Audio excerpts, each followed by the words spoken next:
Max give you a? So you're in Detroit. Did Max call you? How did you end up in? Matt, I I used to go to the new music seminar because all of us, my roommate at one point in Detroit was this guy called Vince Bannon that ran his own company called Jade Productions. And Jade brought the Specials, the Police, XTC, all the cool underground bands back in the day. And he would put them either at this place called Bookies, which is a very tiny bar in Detroit on 6 Mile.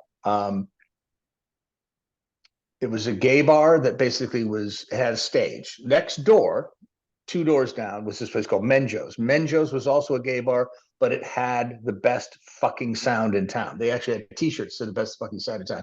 So 99% of the gay population in Detroit used to go to Menjo's because dance music was huge at that point. And I do mean dance music of all ilks and styles. So Bookies being a gay bar, but not having a great sound system, it was mainly for the live stuff. So we would go there to watch, as I said, Police, Specials, The Damned played there a few times, just busboys, tons of bands. And I was in a band at the time too. So Vince and I became good friends. I became his roommate after his other roommate left Detroit to be the sound man for Iggy Pop. Iggy came to Detroit, played 7 shows in a row, actually a matinee as well for the kids. They pulled all the alcohol out and kids came in an afternoon. I think it was a Sunday afternoon. And it was fucking insane. So Mike McNeil, the guy that was Vince's roommate, Iggy fell in love with him and said, "You have to be on the road with me." So he just moves out. Vince says, "Hey, man, do you need a place to live?" And I'm like, "Yeah, I actually do." So I moved into a house with Vince and my other roommate, Andy Peabody, who was a singer in Vince's band. And we became roommates. And the first week I move in there, their hot water got shut off, their heater got shut off. It's cold.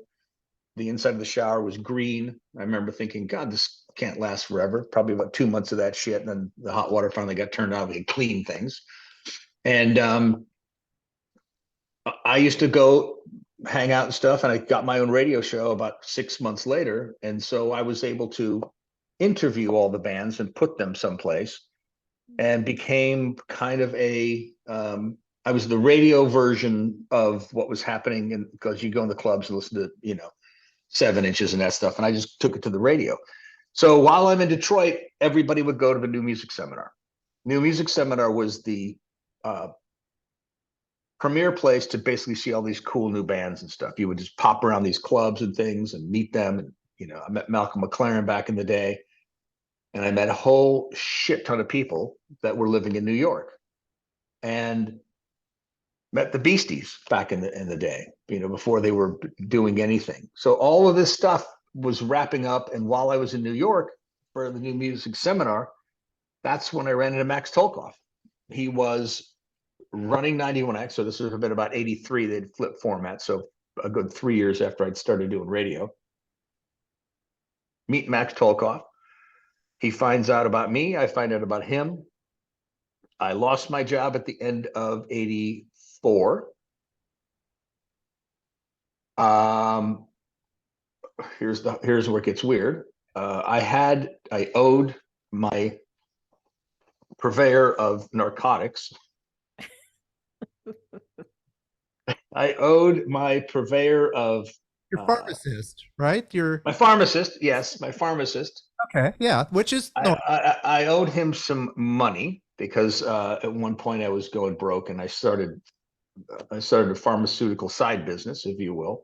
Oh, that's nice. Kind of, yeah, like a lemon. And I know my son keeps saying, "Write the book," and I'm like, "How do I put this in there?" I was selling drugs. So because I knew everybody in Detroit, I was selling drugs. So I had to deliver my pharmaceutical guy's car to San Diego. I can't say too much more about that, but so I get on the road, I drive to San Diego, and Max arranges to meet me between like Christmas and New Year's.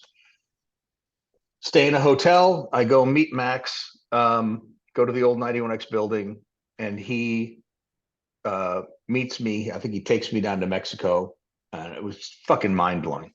Absolutely fucking mind-blowing. And I was actually there this weekend. Didn't go to the transmitter, but I went down with Marco to get some lobster. So he offers me a job, which, I'll swing back to in a minute, but basically he offers me a job for $20 an hour, 4 hours a week. And I quickly did the addition in my head and went, I can't live on that. So I said, well, so I went back to Detroit, got hired by the great Lee Arnold, who put me on their wheels. I was doing overnights, playing whatever he wanted me to. And then on the weekends, he gave me my own specialty show for about 3 hours called Radios in Motion again, named after an XTC song. And because, by the way, they mentioned Milwaukee in the XTC song, I go and then I'm back in Detroit for a while. And then Max finally has a real opening, a 4-hour shift, $24,000 a year. I've lost my job yet again in Detroit. So he hires me and I drive out and start working at 91X in 86, the year we're going to discuss in the next episode. So I ended up working at 91X, came out here well before Halloween, because I remember that was one of the first big things I had to go to, was a Halloween show. And it was weird for me, when you come from the Midwest, Yeah. and you get plunked down in this place that is fucking paradise. I mean, I remember when I arrived and we pulled down to the beach, my buddy John Mosier, who ended up becoming Julian Lennon's guitar tech. All of us were in the music business somehow. So he's just like, holy fuck, you're moving here? And I'm like, yeah, I know. It's so fucking weird. He lives up like in the Ozarks someplace now. And we all stay in touch. But the crazy part about it is I take him across the border to Mexico, and he was videotaping my first day on the air. And I was so fucking scared. I'm in downtown TJ on top of a fucking hill, broadcasting with 100,000 watts, knowing full well that it gets all the way up to Santa Barbara. And it was just fucking mind blowing. In Detroit, there's 4.5 million people. In San Diego, there's like 1.1. But San Diego's, that transmitter goes all the way to Santa Barbara, hits most of LA, goes up to Big Bear. You can hear it in Big Bear. You can hear it, pretty much all up and down the coast. But they got to concentrate on San Diego to get the money. But it was so much fun. I worked for Max until he quit. And then I've just been bopping around the dial, sometimes with him, sometimes not with him. But that's how I met him, was at the New Music Seminar. And I don't remember what band, because there was so many fucking bands back in those days. It could have been anybody. It could have been the Jesus and Mary Chain. I don't know. But I think he realized at one point he needed to hire me. So he did. And he paid me the whopping 24 grand a year. The reason I bring that up is because he came back down to 91X when I was running it last time. And I needed somebody to do Resurrection Sunday. He agreed to do it for $20 an hour for 4 hours. Oh, man.